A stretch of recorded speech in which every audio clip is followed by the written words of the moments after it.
Okay, so we'll go ahead and get started. Thank you everyone for coming to class today. My name is Laura Lynn Grezzo. I am one of the forward living title reps from Clearmark Title Company. And I'm also the company's social farming trainer, and that's what we are going to be learning about today. Yay. Now, Where's my home? yeah, right. Everyone needs like their seeds, their shovels, all the right tools. And so that's what we're gonna talk about today. No, you guys can, we'll go over some exercises in the fourth session, but now just based on the two words, social and farming, does anyone want to give a guess on what that even means? Media farming? Yeah. Media farming? Okay. That's what I was thinking. Okay. Nicole got me. Okay. Farming on the social network. Yes, farming your social networks. Instagram, Facebook. Instagram, Facebook, yes, definitely. Snapchat, okay. I haven't heard someone say Snapchat yet. Usually the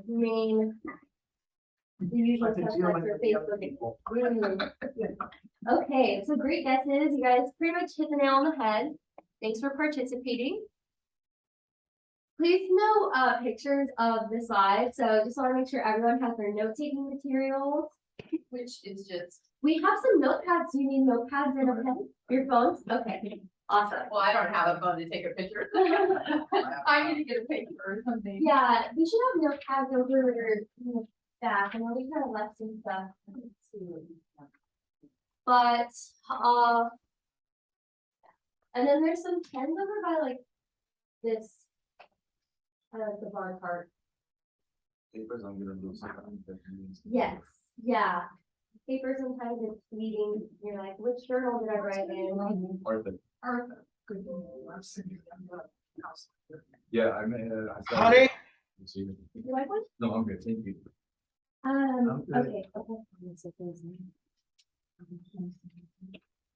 Alrighty, so, however, you can take a picture of this slide, so I was just kind of kidding. Just because this has all of our contact information on there. I will give you my card too. But this is our contact info. Haley, some of you may have met, and she was at the team meeting yesterday. But she's at a different team meeting today. So she's not here with us right now, but she's great. She is such a wizard with customer service, request farming, finding specific documents, all that good stuff. And then there's my contact info. I'm your social farming trainer. And then customer service, by the very rare chance that neither me or Haley are answering an email. That's our customer service email, cs@clearmarktitle.com. But Haley has extensive customer service experience. So if you're talking to customer service, you're pretty much talking to us anyway. Can I do a quick aside? I Yes. noticed that Rachel's on Zoom. Hi, Rachel, happy 10-year anniversary. I noticed yesterday. Oh, thank you. He said thank you. Awesome, yeah, happy anniversary. Okay, so this is the official farming definition. Social farming is where traditional title farming information intersects with social media channels to obtain the most comprehensive real estate data. So social farming goes beyond just posting on your Instagram or Facebook. It's actually taking the concepts of traditional farming and applying that to your social media channels. So it's not just limited to the marketing aspect, it's also about like planting seeds and things of that nature. So just a little bit of background on social farming. This term was coined by our CEO, John Macias, back in 2021. And with the repercussions of the pandemic, it definitely affected how we stayed connected with one another. So I distinctly remember being on like a Zoom party where it was like a happy hour, and it was so peculiar because, like we were kind of all doing that alone at home or like in our rooms, and typically we would be actually like out somewhere. So it definitely has affected how we stay connected with people in our personal lives. And then now it's also, here to stay within business. You can conduct business without even really having to meet someone in person. And you can share things about your life with people via social media without actually having to go catch up over a cup of coffee or taking them out to lunch. So it's definitely here to stay, our reliance on technology. And I really don't think we're gonna go backwards, so apart from it.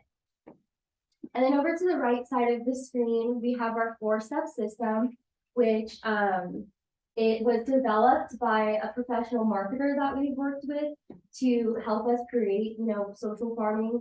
And she utilizes this system across all industries for her clients as well. But of course, we're adding in the element of farming because we're in real estate. But everything we do at Clearmark Title is extremely methodical. So I just want you guys to be aware that this is like a step-by-step system. It's going to be very comprehensive and actually does require, the four steps, which are objective, strategy, schedule, and mechanics. And today we'll be going over the first 3 steps. And then next class is mechanics, where we break down Facebook and Instagram. Nothing in the channel. So before we hop into social farming, I want to touch upon traditional farming, just to make sure that we go over that initially, because it is the foundation of social farming. So the 3 most fundamental basic steps to farming are, number 1, planting the seeds by having, consistent touches via any sort of marketing, whatever you prefer, whether it's door knocking, cold calling, attending community events, or, door hangers. There's so many different ways to market yourself. And then the second step is to nurture the seeds that you've planted through regular communication, community involvement, just being consistent, showing up more than once, sending out more than one flyer or postcard, and just making sure that you're definitely tending to your crops.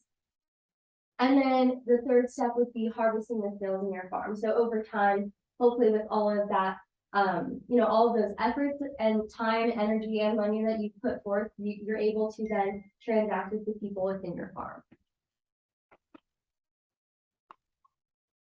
But before you can even do all of that, what do you have to do? Find your farm. Find your farm, right? You have to be specific, make a decision, because what happens if you're not specific in where you focus your efforts? You're all too watered down. Too watered down, not specialized, you're spread too thin, like, oh my gosh, I didn't realize that farming 5,000 properties took this much money and time, right? And then also your messaging is not very specific.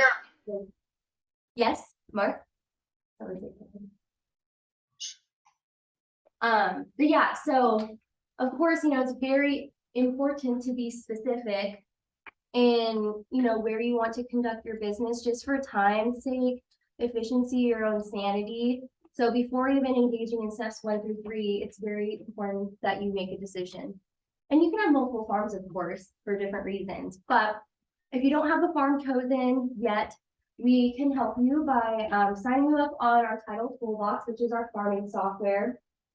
And we'll sit down with you, we can do Zoom, and just go through a tutorial on how to acquire really important farming data. So we can help you, learn about a specific turnover rate. You can do that for like a radius search, an area search, or a boundary search. So you can be very specific in how big the area is that you want to target. Where you're able to generate premier data, which is called, or there's one type of premier data, which is called a lead sheet. And with a lead sheet, you're able to see within 2.5-mile radius of a particular property within your farm. It'll pull how many affidavits of death, divorces, bankruptcies, notice of default, and then the list goes further, but it'll pull how many were filed are recorded within the last 180 days. And that list is updated every single week, so it is very current. And to get each record, the price ranges from 5 cents to 75 cents, depending on what the record is. But even if you just pull, just the lead sheet and don't actually get like the property records, it's still great to see what type of life event activity is happening within that area. On the property records, does it Yes. hold a COO, What's that? certificate of occupancy for a home? As in, like, if it's not owner occupied or not, or Now, when the house is done, when the construction's done, the developer or the homeowner is given a COO, it's called a certificate of occupancy, means you can start moving in. It's considered, the construction's considered complete. I will have to ask our customer service manager about that. Okay. Yeah. But And then can I ask you another Yeah. question? Percentage wise, how many of your customers would you say have more than one farm? ooh, I mean, is that something that's normal? to have more than one. Yeah, Some do, some don't even have a farm yet, because they're all over the place, they say like wherever the deal takes me. But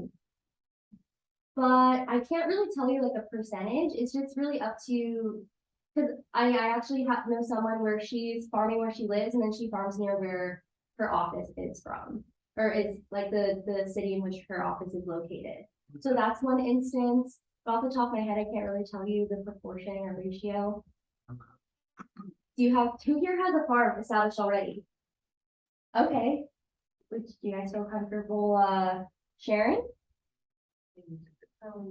Oh, just like maybe, say maybe the city, or if it's a particular neighborhood and why you chose that area. I chose the area that I was in. Okay. Yeah, just where you live. Gotcha. Nice. No, it's okay. You want don't to ask share, that? no, No, it's okay. No, it's You okay. Where you want can to ask say that? it's, no, it's okay. Just whatever you want to share. It could be a particular community. Like, for example, I live in Irvine, so I say, oh, I live like Woodbridge, would be like my farm. mine's Lake Balboa. Nice. Yeah. Do So you I got have, about 500 and nice, that's a great number. Awesome. Oh, well, thank you for sharing. Not Pierce College, if you're trying to make it central. Okay. Gotcha. But if you guys ever need, information about particular properties, property profiles, net sheets, we were able to generate that for you guys. So our customer service department is really great in their response times and acquiring and finding data. And also we were able to, help you guys if you ever come across an LLC, just send this over. You're like, who's the person behind this? Yes, just, tell us who the LLC is. And we might be able to find, not all the time, but sometimes we are. So that really helps seeing who person is behind it. Now, since we've gone over traditional farming, let's hop on over to social farming. So there are, some similarities between social farming and traditional farming conceptually. Just as you need to establish yourself in your specific geo farm, it's super important in order to even social farm to establish yourself through creating a brand profile. And for the sake of this presentation, we only focus on Facebook and Instagram. So of course you need an account. You can't really do anything if you don't have an account. Next, planting seeds, connecting in meaningful ways, make sure that you're nurturing relationships. And I really want you to understand that you can think about having a follower or a friend on Facebook as someone who is a warm lead. They have either you, requested to be friends with them, or they requested to be friends with you. Especially if you're following on Instagram, it is mutual. Think about the person as a warm lead. They consented to following you. They made a conscious decision to press follow. So, think of that as an opportunity for connection with someone. And lastly, collect and act on data. There's going to be a lot of things happening, as you continue to social farm. There's a lot of things happening that we do in our traditional farms, and a lot of things that happen just day to day that pop up as surprises. So it's super important that we collect data, store that somewhere on a CRM, and a CRM just stands for customer relationship management. And so that can be as sophisticated as command, or can be as simple as just an Excel document. However you want to track, up to you, but just make sure that you're writing information down, because so many things go on and I don't even remember what I did yesterday, or, if it's like, if it's not my calendar, or if it's not my notes, it's not happening, or it didn't happen. So what happens online versus what happens offline versus what happens online? When I say offline, I'm referring to traditional farming, just kind of out in the physical world. And then online is, I'm referring to social farming. And so I want to conceptualize kind of like traditional farming tactics like door knocking that you can actually digitally door knock online. So think about anything that sends someone a notification on their phone, anything that makes someone's phone light up as like a digital door knock. If it's your name or your username that's making someone's phone light up and they're reading it and it's registering, that's like a seed planted in their head. So even if it's something as small as like a like and not as, robust as a direct message or a DM, it's still doing something. And if you're consistently, connecting with someone or liking their posts, commenting, replying to their stories, that's a seed planted. And so that's kind of like door knocking, saying, hello, I'm here, I'm trying to connect and I see you. Then walking your farm. Walking your farm can be done digitally as well by exploring hashtags. So for example, you could look up Lake Balboa, the hashtag Lake Balboa. You can look up the hashtag Pierce College. You can also look up specific locations and see what posts are posted using that location. So that's called, It's a funny name. or you can look at like a particular park that's within your community, look at what is posted at that location, and all of the posts that were posted using that will pop up there. So if you are maybe wondering like what's the community culture like or what goes on in this area, you are able to see what is posted there. So it's a great way to just gather more information and data. So you I was gonna say, so you just go to Instagram, for example, and Yes. go to the search and you put in hashtag city? Yes, so if you were to go on Instagram, Okay. and this is specifically for Instagram, go on like the magnifying glass, which is the Explorer, where you can type in like, Does this apply to Facebook too? you're able to look at Facebook, but Facebook profiles are a little different because privacy settings. You said go where is it? On Instagram, go to the magnifying glass, which is the Explore page where you would search. Yes, And then you can maybe just type in Lake Balboa okay. and then press enter. And then at the top, you'll see different sections that says top account audio tags places. If you tap on places, you'll get to see different types of like locations there. And then maybe I'll press on Lake Balboa Recreation Park. I click on that and then it shows me where it is on the map up top. And then when I scroll, I get to see all the different posts of people that tag that location in their post. And then what do you do? So, for example, if someone, maybe isn't too well versed in understanding company culture or not community culture, or maybe they want to see, if there was a community event like a turkey trot or 4th of July run, you can like look at a particular location and see what was tagged there just to see how the event was. Maybe you met people because you went to that event and you want to just like all their photos that they posted. So as an agent, it's important that we're acquiring data and just understanding. So are you responding to these pictures? You can respond, or if you're trying to, learn more about a particular community, or understand what its values are, what really goes on there. It's a great way to gather data and just note like, okay, like a lot of families go to this park, or, there's a lot of birthday parties that happen here. There's a lot of X, Y, or Z that occurs here. So that you just get a more general, better understanding of, what's going on at that location. You have a sheet that's gonna show us like, 'cause we're not gonna remember all that. Yeah. So, session 4, we go through a worksheet actually, session 4. Okay. Yes, so stick it out with us. It's really comprehensive, but yeah, if you ever have any questions, you're like, what did you say in class 1? You said something about a location, I'm more than happy to lead you through it.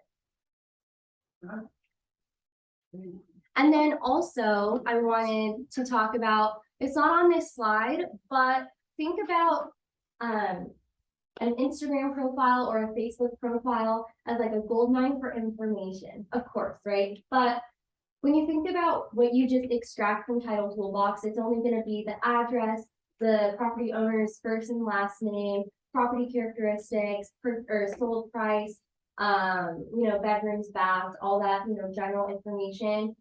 And that's it, it doesn't tell you anything about like, what is this person's pain points, or like, what job do they work in, what's their relationship status like, do they have family, who are they connected to? So I really want you to think about a social media profile as more information in addition to that farming information that you get.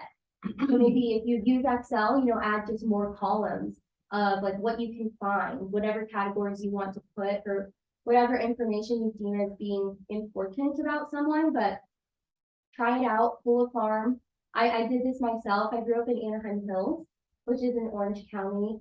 And I wanted to see, I pulled a farm of empty nesters in my neighborhood where I grew up. And I started looking up these property owners' names on Facebook. And there wasn't much initially, but there was one lady, her name was like Kathy or Katie Ostergaard. And I looked her up on Facebook, and her privacy settings were not like super private. And I got to see that since she ended up in the empty nester farm, I know that she has 30+ years of ownership, and she has 3+ bedrooms in her house. I also saw that she had recent knee surgery because I saw her Facebook post. And so I'm gonna go look, like, does she live in a 2-story home, right? And that's just because I looked her up on Facebook. And so there might be a need, if I were an agent, to know that there could be, maybe she needs more suitable living because her needs aren't working well. I'm not gonna tell her I looked her up on I Facebook, was gonna say. but Secrets. obviously have like an appropriate, non-intrusive or non-scary, Right.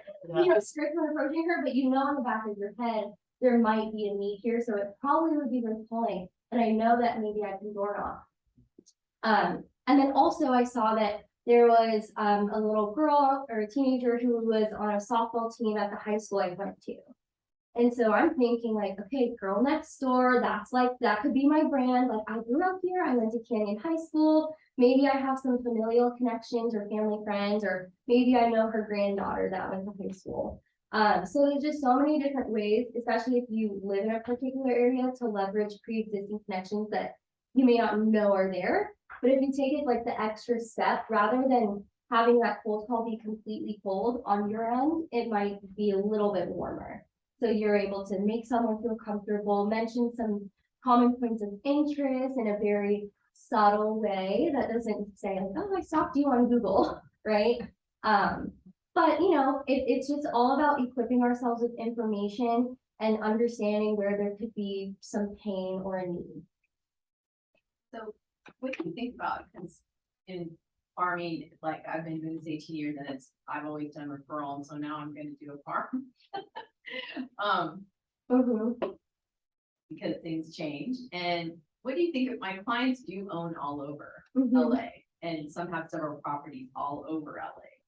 So what do you think about like farming around those properties in different places? Like a small farm around this ownership, instead of just sucking it into one neighborhood. Right, I think that's definitely doable. However, depending on how many different properties you want to farm around, of course, that might, affect how many properties you even approach, or wherever you send your marketing. Not that many, like a smaller amount in different areas. What is that? I can't really give you like a definitive number. It just depends what type of workload you want to put on, but then also the more properties you focus on, the more research you're going to have to do as well, and then also create marketing that would perhaps be more geared towards that particular area. Or if you're looking at particular types of property owners, that might be, instead of farming a particular area, maybe a type of owner. So then your marketing doesn't have to be as like site specific, but more so like owner specific, if that makes sense. So it's really just up to you. If it's like 2 different properties that you want to farm around, then like you can go like deeper and like being very specific to those areas. But if you're like, okay, I have 10 different properties I want to farm, that's like 10 different markets or cities, So it's just up to you. Whatever your workload is, you can experiment with a couple, and if you're like, oh, this is a piece of cake, then you are able to add on. Like, just pick a number. If I'm gonna farm 1,000, 500, whatever it is, and then split it up. Right. with the different areas. That's what I was thinking. Gotcha. I mean, when we tell someone who is just starting out on a farm, or like if we meet someone who's just starting out on a farm, we say 250 to 500 properties. Cause that is more of like a manageable amount of properties to consistently farm.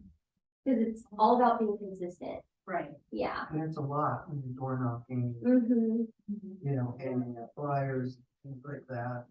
Yeah. Expensive. Mm-hmm. Yeah. Well, I'm saying just taking that, so if my limits, let's say 500, whatever, I'm taking 50 in this section, 50 here, 50 here, I'm not putting 250 in each one. Right. Yeah. Yeah, so you can- Smaller, Spread it out. spread it out, so I'm just going to different areas, that's all. Mm-hmm. Yeah. So if you have You like, might want to consider saturating a certain, Yeah. because once you saturate it, you become the expert in that area. You know, if they get touches from me consistently, then I'm top of mind when they think about real estate. They go, oh, Jocelyn, she's the expert in my phone. Right. mhm, become And for your existing people, one that you've already sold to, maybe Yeah. just do something for them, like 4 touches a year, unlike. Right, some right, type of no, program yeah. that does that. And Scott can help you put that into. Yeah.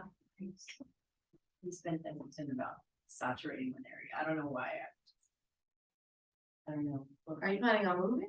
No, no, I just actually, I guess I like the diversity of different areas. Mm. You know what I mean, or just not being stuck in one neighborhood. I don't know. boss. yeah, Yeah. that's cute. So, I wanna talk, and if you wanna like gather more information and Yeah. stuff, like me and Haley will sit down with you and I appreciate Kind of it, yeah. Thank you so much. brainstorm, yeah.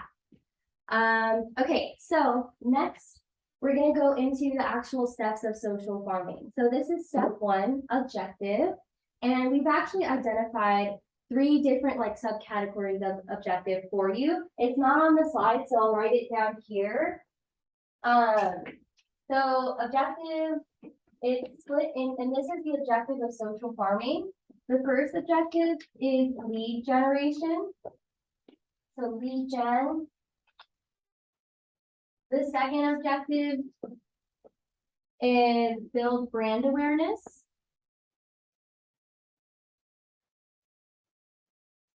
What is build brand awareness? So it's kind of like having brand recognition. A brand is like what you're known for. So let's say it's like your logo, your headshot, and your print marketing materials. You're always, I don't know what colors you use, but it could be always be like blue, gray, and black and white, and then maybe particular fonts. It's almost like also, yeah, like what you're Really? known, A brand. a brand, Okay. literally, yeah.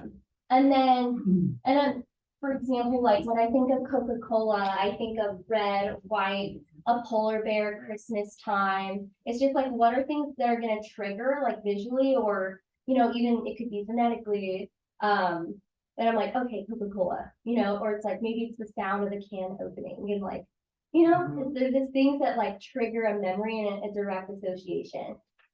And then the last part of objective is cultivating relationships. So utilizing your social media channels or accounts to stay top of mind and to also be well aware of what is continuing to happen in, you know, your clients or potential clients, like what's happening in their lives as well. And then actually something I wanted to touch upon too, that's really important. So just like in traditional farming, you have like a geofarm, right? In social farming, you have a target audience or like a target list of actual people. Because this might just be like properties and then you understand who the owners are. But with social farming, we're actually looking at like people and connecting with them, maybe based around a common point of interest, or maybe you have history with them, or maybe you know, like, okay, I know a bunch of parents from my children's elementary schools, and like I've, you know, like we've been we've watched our kids grow up together throughout the years, and so you kind of already have a pre-existing connection that's already warm.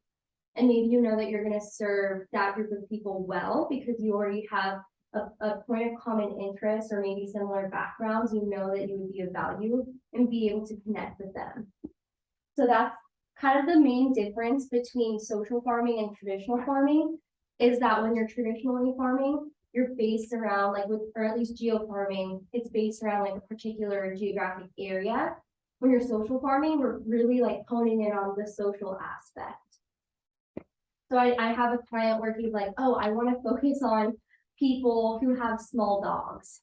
And I was like, why? And he's like, because I want to start a Facebook group for people with small dogs so we can do small dog meetups, because our small dogs, whenever we go to the dog park, they get like bullied by big dogs. And so they can't really play, so we have to take them home. And so like, obviously that's not based around real estate, right? But it's based around a common point of interest. And that's how he's going to start cultivating relationships. That's how he's going to initially get to know people. And then naturally the conversation will go to like, okay, so like, what do you do for a living? And they've already kind of have, you know, the people who join his group already have like an amicable experience with him. Hopefully his dog doesn't go crazy, but, you know, like it makes people so much more open to like talking about what you do for a living, what your career is. So that's going to be his angle. And that's just kind of an example of how like we're going to look at people like socially. But anyway, back to objective lead generation, building brand awareness. So that goes into like making sure that you're posting about yourself and as well as about your business. So there has to be like a good balance. And then cultivating relationships, again, kind of keeping up to speed with people who are on your target list, like what's going on in their lives, always jotting down important dates, wins. It could even be losses too. If you use command like in their client profile, like jotting down every single thing, like son just graduated junior high, daughter's going to college, they just went to Hawaii. Anything that you think like when you pick up the phone and you ask them about it, what's going to make those people feel special and cared for. You have to post on your personal Facebook, you're saying, not just your. Correct. Yeah. And then, oh yeah, remember that follower count or however many friends you have on Facebook? That's not a measurement of your success. Same with getting a lot of likes, or maybe in your eyes, it may not be enough likes. Don't think of that as a determining factor of how successful you will, or quote unquote successful you will be social farming.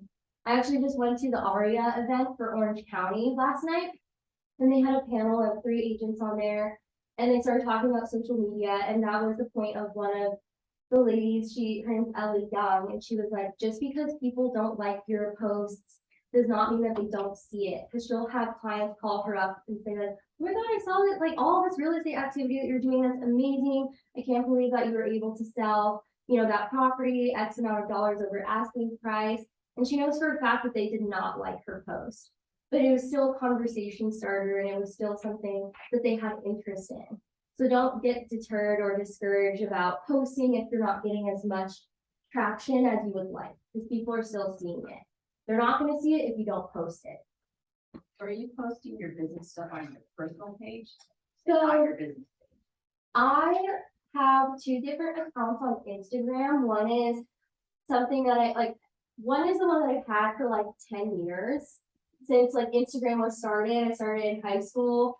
And then the other account I have is, or was, started earlier this year for Clearmark. So it's like my Clearmark Instagram, but I rarely post on it, to be honest, because I'm so much more myself, and I already have so much of a bigger follower base on my other one that I just post work related things on the one that I've had for 10 years.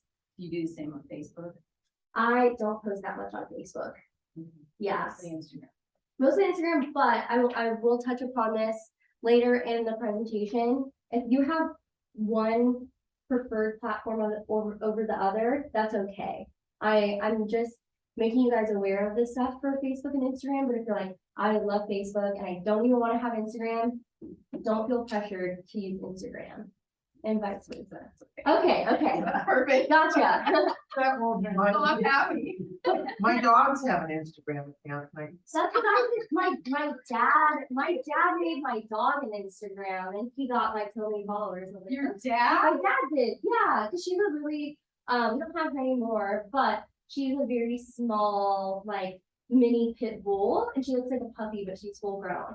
So, you know, the cuteness factor comes into Impressed play. that your dad did that. I know, And right? Not even about I this. was like, because my dad's like a big tough guy, so but then he has like this tiny dog. It's really funny. But yeah, so follower count and engagement. And when I say engagement, I'm referring to like likes, how many comments you get, if people reshare it. That's not an indicator of how successful you'll be at social farming. And we suggest to start with connecting with 5 new people a week. So that's like 1 new person Monday through Friday. And you know, you can send a message very quickly within 5 seconds, you know, versus like waiting on the phone and trying to have someone pick up their phone. If they don't have your phone number saved, they may not pick up, right? So so that's not just on the internet or online. Making 5 contacts, that's out in the world too, right? Because I make a lot of in-person contacts. we're saying to connect or message 5 new people using your social media. Right. Yes. Okay. But that's just to start. If you're like 5, I could do 5 in like a minute, then maybe you want to make it 50, like up to you. But we teach a lot of people who are on both ends of the spectrum of social media. We're like, I don't want to use it. And then people who are like, I do so much on there. So that's just where we suggest to start. And 5 new people doesn't necessarily mean that you've never talked to them before. New might just mean someone that you haven't connected with in a couple of years, but there's kind of new in your recent life. Someone that you kind of I unheard. share one that, someone reached out to me, LinkedIn is one of my favorite ones, right? Mhm. And they actually caught my attention and I actually responded. You know, 99% of the times I completely ignore. And so I took their exact message and tweaked it, and I thought, okay, this is what I'm gonna send about. I specialize in complex lending scenarios, self-employed investors, high net worth. I'm looking to build a relationship with a good bank financial advisor who needs more outside of the box options. Do you have a mortgage broker that you currently work with? Please let me know if you're open to an introduction. I thought that was pretty good because the way that the person approached me was immediately with their niche, you know, and their outside of the box stuff, and just a very, you know, polite way of saying, are you interested? Let me know. And I'm like, yeah, do that. It's not obnoxious. Right. Nice and short and sweet. Yeah. Yeah. To the point. Yeah. And it's not like, also people can tell when you're trying to butter them up. And they're like, Yeah. I already see your I was profile. very impressed You're with your definitely an profile. agent. Right? Yeah, so I think everyone has their own style of messaging and how they want to approach it. And it also depends on like what the relationship is prior to and who you're speaking with. So I really do like that. Yeah, and I liked it because it Well was a written. total stranger. Mhm. It's a way to reach out to total strangers, but in a specific area. Right. Like you could do something like this to other fellow mothers of your kids' high school, you know, whatever. the Yes. case might be. You just Yeah. need the wording. Yeah. And two, when people follow you without you following first, I just recently started doing this. A lot of agents have just been following me out of the blue. And I think it's because they see who else follows me. I would just like follow them back and that was it. If people follow you, send them a message. Like they followed you for some reason. So my script is like, hey, thank you so much for the follow. You know, like our angles are different because I'm a tower rep, but like thank you so much for the follow. If you ever need anything or have, you know, need help with X, Y, or Z, please let me know. I'm available and here for you as a resource. It's not like give me a title order or like I see you have a listing. Like, can I get you approved? You know, it's like so direct, but coming from a place of value and contribution, it goes a long way. And even if no one responds to it, at least you put yourself out there.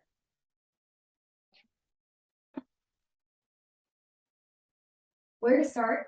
Facebook or Instagram. Those are just two really commonly used platforms. Of course, yeah, LinkedIn was mentioned, but we don't really go over that for social farming. Yeah, but it is still very useful to have a LinkedIn, especially just to, even if you're not posting updates all the time, just having a brief overview of your professional background is really helpful. Like if someone, hears of your name or one of your clients is like, hey, go look up Terry Lynn on Google. And people will Google you if they see that you guys went to the same college or maybe you have the same interests. Like that could be the one thing that entices someone to give you a call. Especially with common colleges, I feel like people have a lot of school pride. So it could just be the point of common interest again. The Facebook and Instagram, if you have one that's preferred over the other, that's great. But don't overwhelm yourself feeling pressured to learn the other platform just because other people are using it. If you have, skip Facebook. if you want to, yes, but if you want to, yes, but in our next class, I do go over some really cool ways to like, especially if you're starting to farm, using Facebook is really, really useful. Yeah. But again, take it or leave it. What I noticed is that you have to go through Facebook to get to Instagram. Like you have to use the manager, the Facebook manager, who posts to Instagram. So you can't avoid Facebook. I'm sorry. You have to go through Facebook Manager? If you want it supposedly to be effective, I don't know. We'll I've find never out. heard of that, but We'll I find can out. jot that down and ask Yeah. our marketer to see which she Yeah. has suggested for her clients. Mhm. But Yeah. I also know that Facebook Manager is typically only used when you're running ads though, right? It's just when you're running ads, but, I guess, like my son, he's an actor, so he was trying to like boost up his followings or whatever.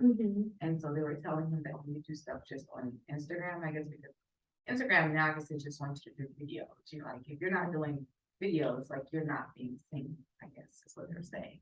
But if you do your stuff through Facebook, I don't really know yet how it all works, but supposedly that connects it so it boosts up your algorithm. And that's why I'm in this class today, though, Computer and Learn. You know, Me too. I That's appreciate that.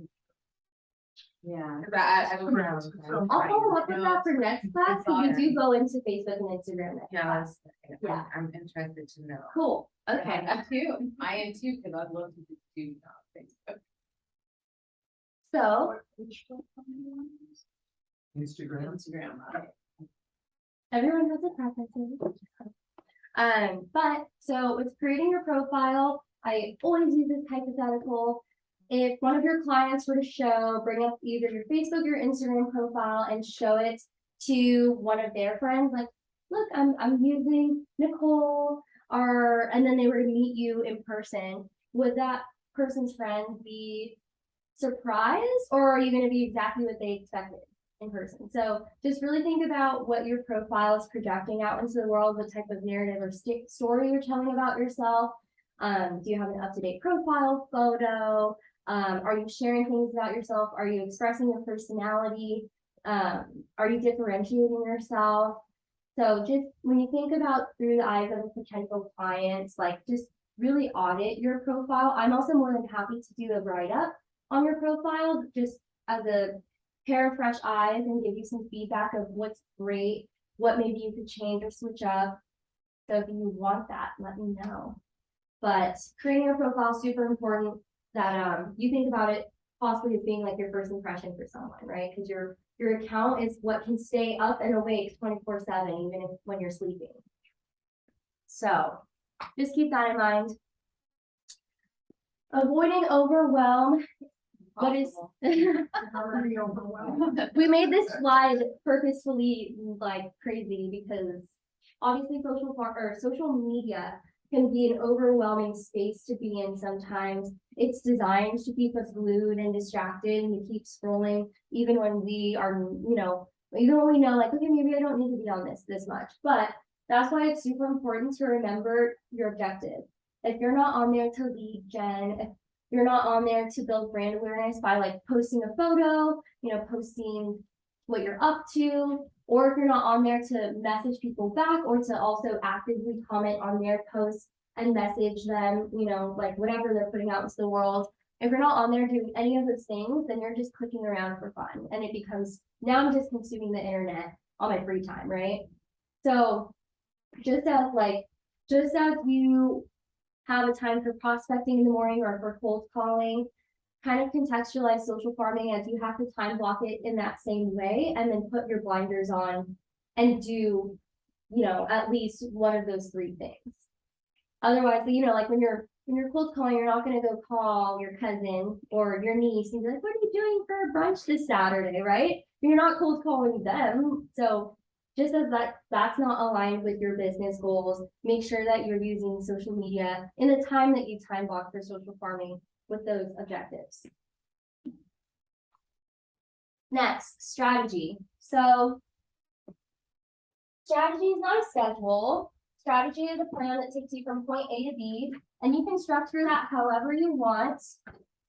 And a big part of strategy is understanding who is a part of your database, like who follows you, who are you friends with on Facebook, and that way you're able to know who's even viewing whatever you're posting or whatever you're putting out into the world.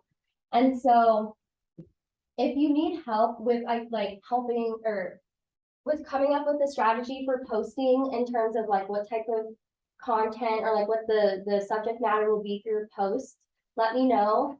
We suggest utilizing these like 4 topic ideas, which are, and this is outside of like real estate, but hobbies, habits, activities,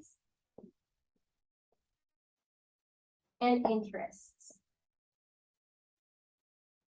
So if you ever need some inspiration, you're like, I only work and then I go home and eat dinner, I watch Netflix, and that's it.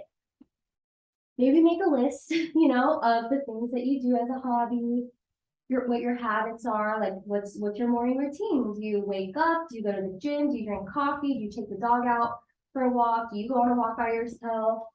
What activities do you do? Do you take your kids, you know, to soccer practice? Do you, you know, always do you have rituals? And then what are your interests? What do you like food? Do you like wine? Do you like knitting? Do you like going to make pottery? So I just bring this up because sometimes people are like, I don't want to post, like why would anyone care that I made a mistake?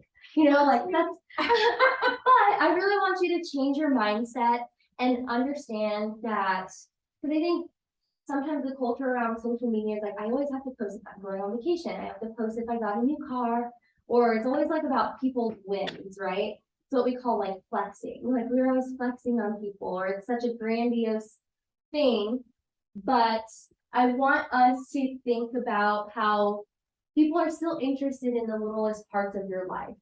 And it's important that we highlight those little parts of your life, because also it makes you become more personable. And it's so much more approachable than if a celebrity were to post something that's just like grand and out of this world, right? So I have a silly example. have been posting on my Instagram. I call it the Tiny Strawberry Chronicles, because I would buy strawberries from the market and they were so tiny. They were so tiny. I was like, this is ridiculous. So I just would post a tiny strawberry, like literally held like this in my hand. And then I would also tag that I was at KW Beach Cities, or I was at Studio City, I was at Calabasas. And it's not related to work at all, right? I mean, I tagged the place where I was at, the office. But I would get a lot of responses from agents like, what, like, oh my God, like that's so funny. Or they would ask me where I would buy my produce. And then, or if they saw that I was at their office, they would say, oh, I just missed you. Like, and then that's more conversation for me to be like, well, I'll let you know, like before I come in next time, and maybe we can like chat or catch up. And so it's literally because I was posting a tiny strawberry on my story. But what did it do? It enticed conversation on a very like lighthearted, genuine way, but also left, you know, me having a conversation with someone who's my client or could be a potential client. So it might seem silly at first, but just really try to find value in even the littlest aspects of your life, because people do want to see it, and then you're able to kind of control and create a narrative around yourself and bring personality to your profiles. And people do want to know what your personality's like.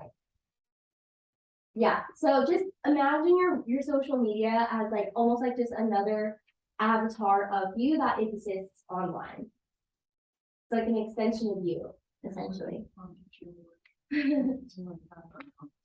But to go back to the strategy, understanding who's in your database can also affect, if they, and understanding like who your target audience is can affect what type of posts you put out there, right? So what is really going to speak to someone? What do you think will be of value to your audience? And then this is our social media strategy for posting. 2 to 3 photos a week. So those are going to be posts that stay on Can I take a picture of that? This is all gonna be on the worksheet. yes. It won't be on the worksheet, but also they're recording this, so if you ever want to go back, Okay. you can write it down. You should have a worksheet of all this. This is great. But 2 to 3 photos a week, that's gonna be the posts that stay on your profile. So when you're posting these things, just always think about like when someone is scrolling through my profile, what story am I telling? What do I want to be known for? And we suggest to do like a 70-30 split. And the 70 is more like personal or like non-work related. And when I say personal, that doesn't mean that you have to share about your personal life. It doesn't mean that you have to share about your kids, your relationships. That's why you would want to go to these 4, because this is still like personal about you, right? But you're not really sharing anything private. And no one on social media is forcing you to share anything about your private life. So don't feel pressured. Don't feel like you have to. Just because someone's posting about their family doesn't mean that you have to. So you're saying in all of those categories, 70-30%. 70 is personal or non-work, and then 30% would be like your just listed, just sold, market updates, real estate education. In all Yes. those. Yes. Okay. So let's say you post 3 photos a week or 3 posts a week. 2 of those can be like, this is me going on like my family walk in the evening, And then another one would be something that is your hobby. And then the other photo would be like, here's a market update of what's going on, like in Lake Balboa. So 70 personal, non-work. Okay. Mm-hmm. 30%. Okay. Mm-hmm. So that way you're able to kind of like show more of like who you are as a person, but then also remind people, I'm an agent or I'm a realtor. I'm a trustworthy real estate professional. Next, 3 to 5 stories or timely updates every other day. Stories are going to be the posts that you make that stay up for like 24 hours a day. So that can be way less curated than the 2 to 3 posts that you would make that stay on your profile. This is like your opportunity to give someone a snapshot into your day of the day of life. Like, this is my coffee, this is what I do. It doesn't have to be like well thought out and edited. It's just more so like in the moment. And you can start with posting stories every other day, but I would highly suggest posting a story every day if you can get into the groove of it.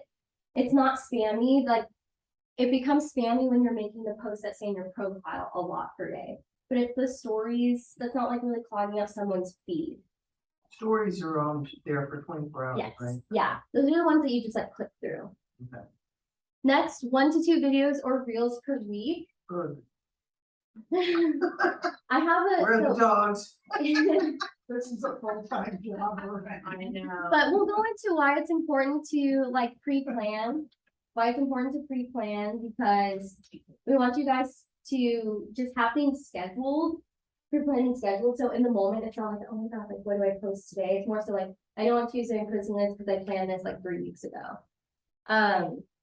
And the videos can be either entertaining or educational or a mix of the 2. That's generally like the 2 categories that like posts fall under. It's either informational or educational or entertaining. If you can do both, that's awesome.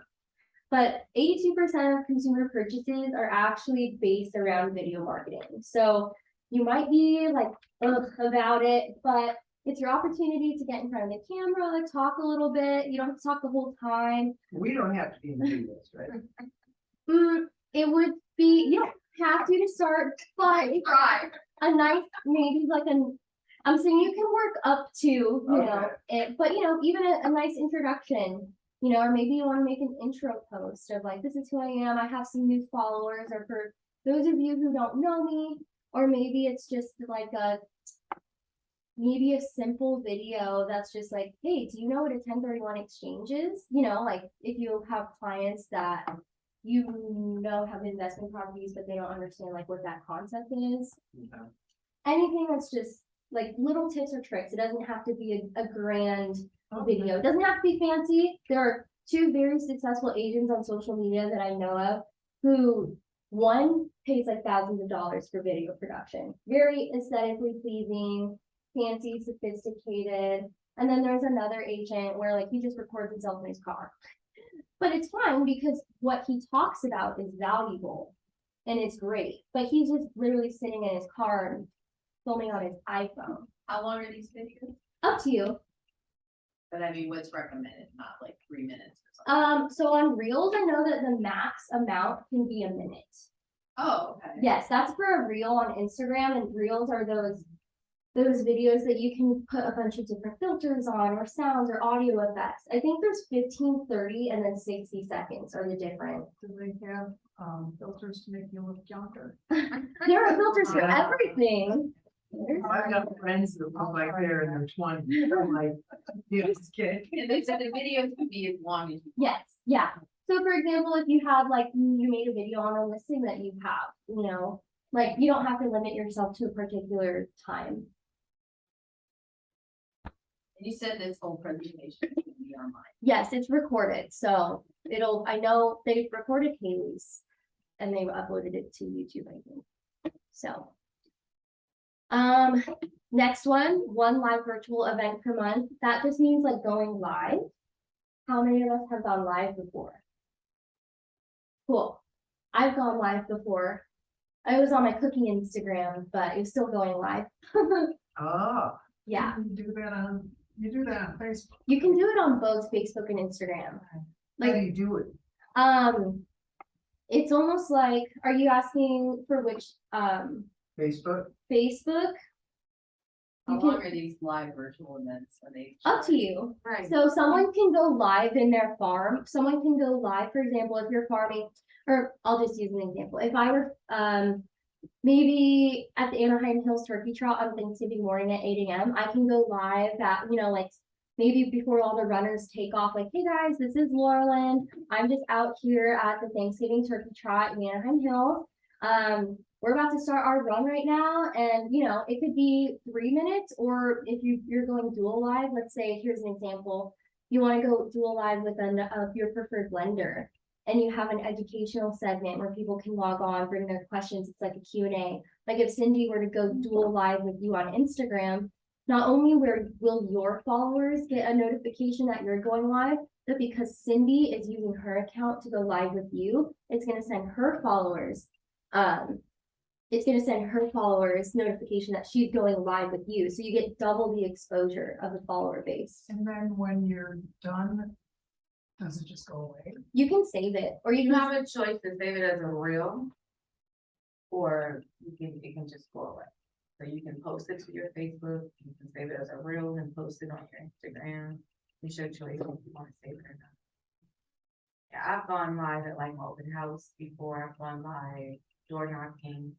And in Push that, that little thing, so yeah, live and and in start that, you going. don't really Yeah. have to show your face, because you're showing the house, you know, Mhm. you can see your voice. Test it out one time when I do that. Or even at a team meeting, Mhm. you could be like, hey guys, you know, like it's Stephanie's birthday, woo, and for the people, obviously we have Zoom, but your followers will get a notification that you're going live. So I'll do stuff like that when I know that I'm ready to be seen, because I believe that, no, the thing is that, because for me, I don't want to, if I'm gonna be posting something, I want it to be me. I don't want to have a filter, and then when they meet you in person, they're like, for you, you know what I mean? So, Younger sister. wait a minute, you're not the person, yeah, right. I'm big on whenever I'm gonna do something, I wanna make sure that, okay, I'm ready, you know what I mean?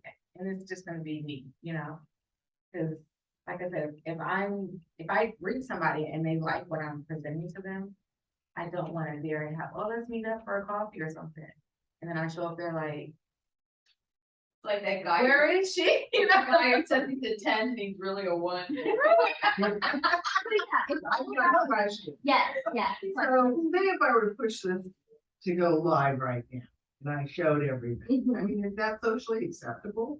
That I'm in a class and I'm showing other people, I mean, would I need to say, hey, you guys mind if I? Well, unfortunately, no, people go live all the time and they don't give any warnings if they're going live. It depends on the context. Obviously, like Right. if you were to go live here, it'd probably be appropriate, like, hey guys, like letting everyone know in the room that you're going live. But if you're at like a concert or something, Yeah, no, no, no, you know, no, right. or like a concert in the park, just giving everyone like a nice snapshot, or going live at like a fair or a festival. Well, you're not really showing their faces, you're just kind of showing the event. okay. Yeah, like if it's like you, if it's, for example, if you went to like the Renaissance Fair, it's like, hi, this is Tia's now, I'm at the Renaissance Fair. I don't know where the most local one is, but let's just say I'm the Pasadena. queen. Yeah, it's Pasadena, and then it's just like, honestly, it's a way to just like, in the moment, show people what's going on, and then it's room Okay. room for It also says conversation. test live. Or like, we're testing. Yeah, and then if someone logs in your live, even if it's for like 15 seconds, 30 seconds, they're like, oh, I saw you at the Renaissance Fair, and then that's the conversation. I just got friends that are very, very uptight about being had their video taken. Oh, then They maybe like, I don't don't do. want to be on the internet and the video with this protection program. No, I understand. Yeah. A lot of them, you know. Yeah, obviously maybe not around them, but you Yeah. know, you can read the room. Yeah, I just wasn't sure of it. You know, yeah. So, or if you're with clients who are like totally okay being on camera, like, hey, do you mind if we go live right now? I just want to give them like my followers a snapshot on like what it really means to work with me. Like, you know, and then if it's a great segment, you can save it and then again share it as like a reel or a video. You're like, oh, I actually like want to keep this. It's great to post. But if you only get 3 people logging into your live, do not be discouraged. That's 3 people that you reached all at once that you didn't even have to pick up the phone to talk to or to catch up with. So don't get deterred by that. And the more consistent you are, the more people, you know, 3 will become 5, 5 will become 7. So just don't get discouraged. Again, if people see that you're going live all the time, they may not even click in because, you know, when you open up your Instagram, whoever's going live pops up first in the story section and their little circles like pulsating with like orange around it. That means they're going live. Someone's gonna ask you like, why are you always going live? Even if they don't know what it is. I thought. Terrible exciting line.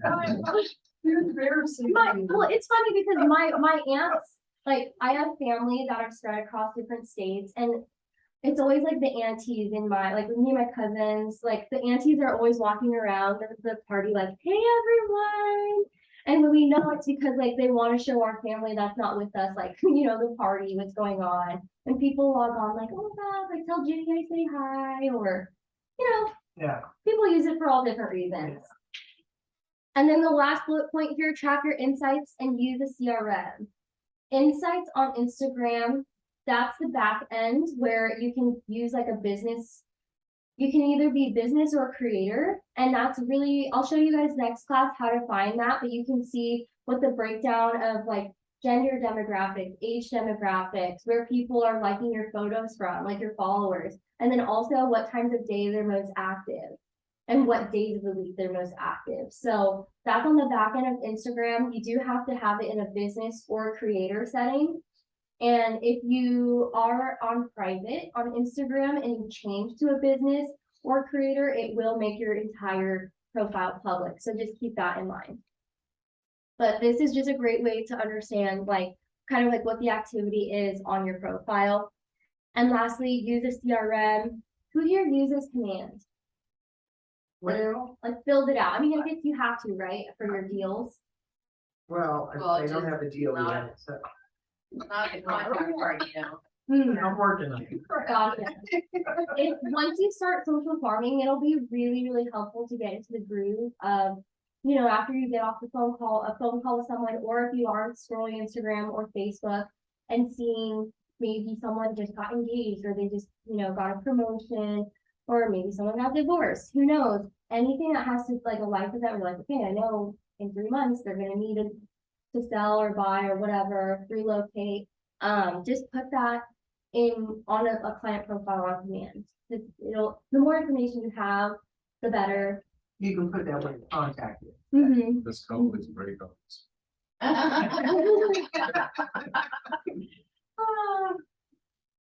I actually got to see your guys' the back end of command where like you're able to do like pipelines and stuff.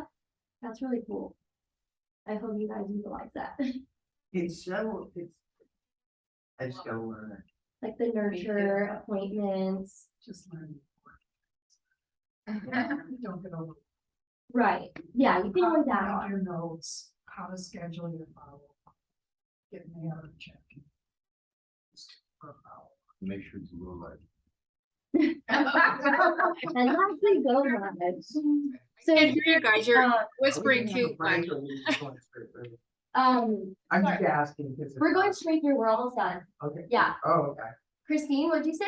I said I couldn't hear what they were saying. I heard Cindy like talking, but I couldn't hear. I have a just real quick question or a comment. For one thing, you guys were talking about like what to put on Instagram or going live or whatever. Do you guys follow Stephanie in the office? Because she puts the meetings all the time. Here's our snacks, here's our, team meeting, like stuff like that. So that's kind of like a good thing to see what kind of content, if you're trying to do something of your activities. Like I try to do it all the time for here's my, inspector and he's doing something cute or, like that. My question for you is, I am the queen on Facebook, but Instagram scares the heck out of me. And I have tried to do it, but I am of the school. I have a Facebook. I have 3 Facebooks. One Facebook is my page, Christine Wheeler Realtor. I have a Christine Wheeler Facebook page only for realtors and vendors that I have about 4,000 people on, but those are all realtors and my thing. Then I have a personal Facebook page that is my personal friends and family and my kids and my sphere. So I am very good at separating that. Instagram didn't work so much like that. And so I have only one Instagram, which automatically goes, but it's really my personal account. And I don't want that because every realtor in the world is asking to be my Instagram friend. And I really want to keep it separate again. I've tried to create the separate account on Instagram and I can't seem to do it. Are you familiar with that? Could you help me with that is my question. I had a mentee come to an open house and boy, he showed me how to do a bunch of things. I was like, this is great. So, but, I'd like to ask you to help me with some of that if you can. Yeah, for sure. I would definitely love to help you with that. I'm curious as to why you aren't able to make another one. Are you trying I to don't know. It won't even let me it said to add account. So I was trying to come up with a username. I mean, I've added everything you could add and it keeps saying no, no, no, no. And not everyone can have my name and all that. So I don't know. I don't know why. Yeah, I would love to just sit down and actually try it with you individually because I have like 4 different Instagram accounts. So I don't know if it might just be the app being very flighty and finicky, or if there's some sort of discrepancy in terms of like if you're utilizing the same emails but you should be able to regardless of email or phone number. Okay. Yeah. But yeah, I would love to look into that more for you. And I really say that to everybody, even if you guys have Facebook or all of your stuff, whatever you have. And I will tell you my biggest regret that I didn't do is when I got into real estate is change my phone number and have a separate number because it's so public, it's everywhere. I always think I should have had a business number rather than just my personal cell phone number. But, anyway, that was the thing, but this is good. If you guys are starting now, do it. Somebody mentioned about doing micro farming. Because of I think it was the lady that left, about different areas. And that always interests me too, because I have certain areas and a lot of mine is sphere of influences, which is all over the place. So I can't really farm that the same way, which I would like to through you guys. But Anyway, I have to go. Thank you so much for that. Bye, everybody. Bye, Christine. See you later. Thanks for your input. Right. Yeah, so, sorry, go ahead. I was just saying, like. Oh, okay. So now we're going down to the schedule part. So success does not happen without consistency. Use a calendar, always plan for like maybe the next month ahead. Add in important dates for when you're actually gonna make your posts, like the posts that stay on your profile. And schedule when, what days of the week, what hours, that you're going to message people, when you're going to respond to the story that they post, when you're going to go through your target list of people and make sure that you're liking their posts, commenting on their posts, just staying engaged. And then also, again, like taking notes on anything that they put out into the world, like write down what they're up to in your CRM. Give thoughtful replies and comment back in a timely manner. When you are responding to people's stories or adding comments, try and be very detailed, or not very detailed, but kind of specific in what you're commenting on. Instead of, let's say someone just posts a batch of cookies that they made, and they, instead of just putting like a wow, you know, exclamation point, or like a hard eyes emoji, Yeah. maybe put like, wow, I love chocolate chip cookies. My mom has like some, like a secret family recipe. Like, let me know if you want it. Something that's just goes beyond a very thoughtless comment, right? So just actually trying to engage for a conversation, give some input is always better than just a hard eyes emoji. And then also when you're posting, let's say you go to an event, maybe you are at an award ceremony, take photos while you're there, of course, but maybe save posting until the next day, because if people comment, like if, let's say you post like as the event's going on, you may not be on your phone the whole time, but you want to make sure that you're commenting back in a timely manner too. So maybe save that post for the following day. Like last night I went to go see the PW Awards for Calabasas. And then that way, when people do comment, you are able to respond because you're not actually there. You're not busy. And lastly, learn about batching content. What batching content means, does anyone want to take a guess? What do you think that is? Using some type of tool that puts it out at a certain time, like bringing it all at one time. Yeah, so batching is when you take your photos, do your video all at once. So let's say you pick one day out of the week or out of the month where you're like, okay, I have 3 different outfits planned. I'm gonna take all these different photos wearing all these different outfits, so it seems like they're different days. You're doing it within like 3 hours or something, and I'm gonna start pre-record some videos. This is the subject matter that I'm gonna talk about. I'm gonna have one video on 1031 exchanges, one could be on ADUs, another one, whatever, you know. And so batching is like all at once. I also think of like a batch of cookies, like you don't just make one big cookie, you kind of make like small individual ones all at one time. So it's like you have It's a whole- lot of work. Yeah, you I did have that with my partner. It's like me to redo the videos, like every video, you know, even for a minute. Mm. Because you lose your, I wrote the script. And then you just lose, you know what I mean? It's just as your son that, you know, it's not easy. No, it's not easy. Yeah, because Is that really that important? what? Because it's gonna take a lot of time to do this. Seriously, like, I need to write a script to get them dressed, to do this. I mean, when I can be doing cold calling or door knocking. I Right. mean, is this really like, does this really produce a lot of results? Yeah, if you want to be consistent with posting, having like things come up, you know, randomly, like people can get sick, or you're like, oh, I've been working from home all week and I have literally been in my pajamas. If you have taken the time ahead of time, it doesn't have to be every month. Let's say you shoot 100 pictures, you have 100 photos for in the future, you can always pull from that folder in your computer, right? Okay. So it is kind of like a little bit of a laborious process initially.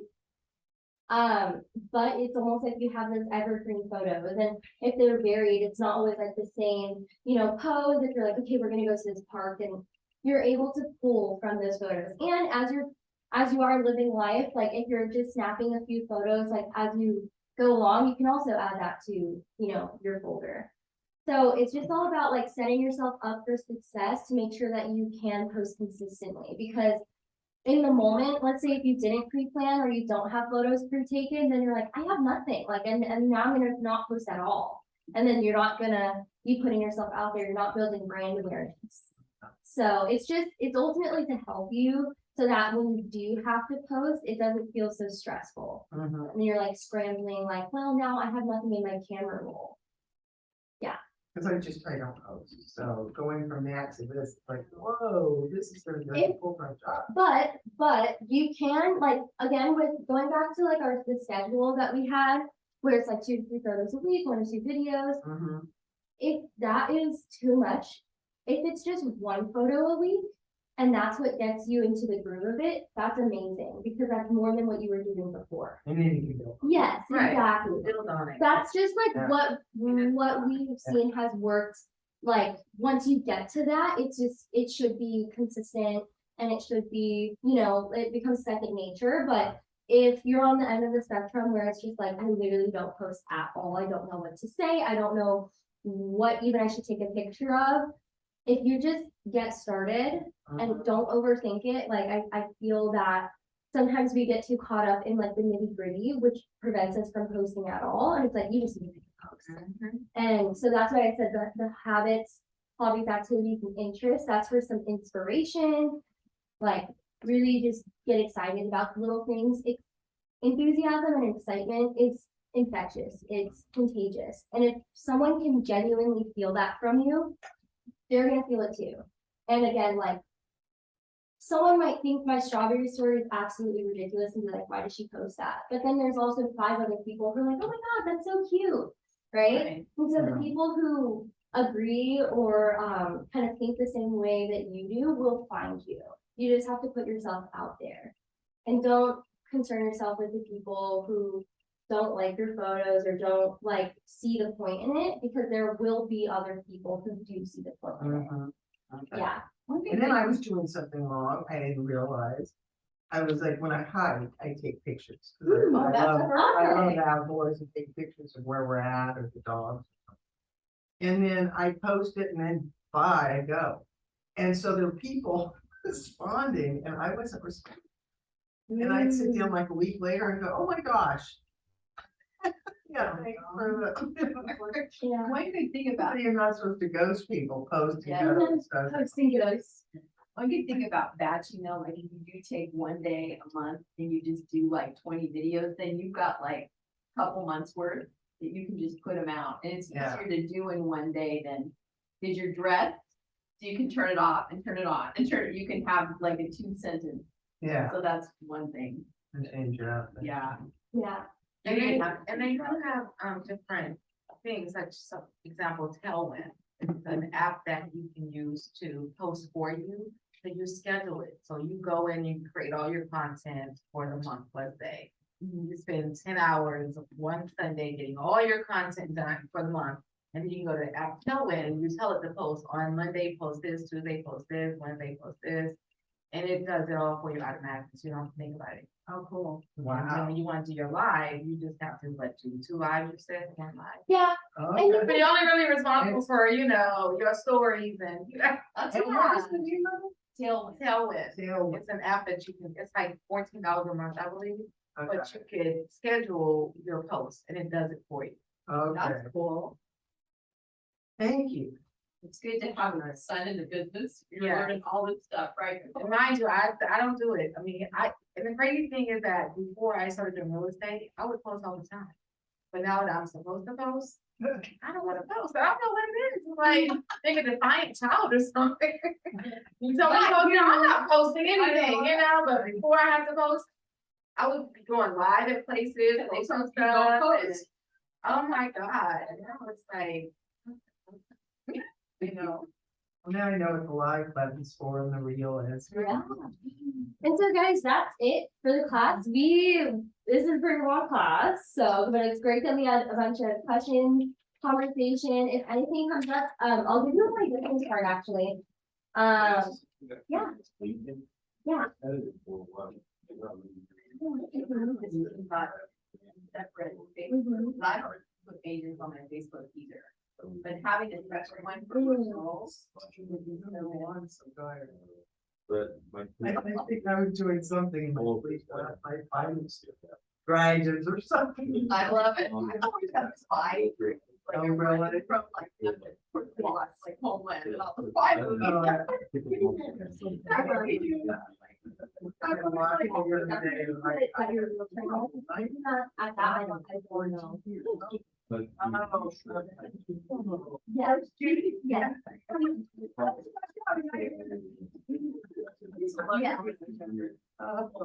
Yes. She's still on. Wow. Wow. I know, right?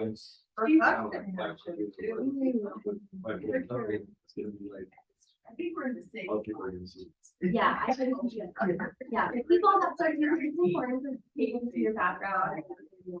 Alright. Yeah, And I think. yeah, of course. Thank you for coming. Oh, yeah, oh, so Yeah, I didn't even I'm set gonna anything up say for my dogs, my girlfriend did it. I really feel like the worksheet would be really helpful. Because we can take notes on it and highlight, it's really hard to concentrate, you know what I mean, to try to take them. Exactly. Okay, Just a thought, because then we can really use it and make, because I'm gonna forget everything that should be related to the things on the worksheet. Think about what I'm saying. So that would have been one recommendation, but you're awesome. thank you. But